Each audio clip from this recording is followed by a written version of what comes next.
Hey everybody, how's it going? So I'm back with you to bring you what is currently the 29th most recorded tune of the past 100 years. It's Lord Gordon's Reel. This is a very old tune. So in 1963, Brannocht mentioned that it was composed by a Scottish composer and musician called William Marshall, who lived from the 1740s to the 1830s. However, apparently now people think it was first put down in writing in, I'm reading my notes, the 1780s in McGlashan's collection of Strathspey reels as the Duke of Gordon's Rant. So it's been around a very long time.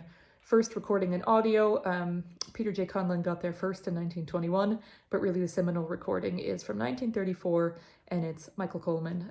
I will put a link to that recording from the Ward Irish Music Archives in the comment section of this video so you can hear it. That's really what popularized it in Irish music, Michael Coleman's 5-part double reel version of this tune.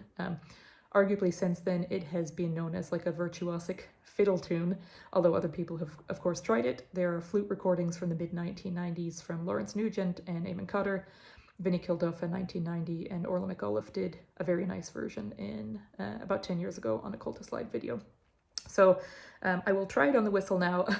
I have to admit this tune freaks me out a little bit because it's very long and my memory is not great after a kid and work and life. So I'm going to try and remember the whole thing and play it on the whistle. It goes below the range of the whistle, so some of the tastier bits that you might find on the fiddle just aren't present here, but we'll do our best.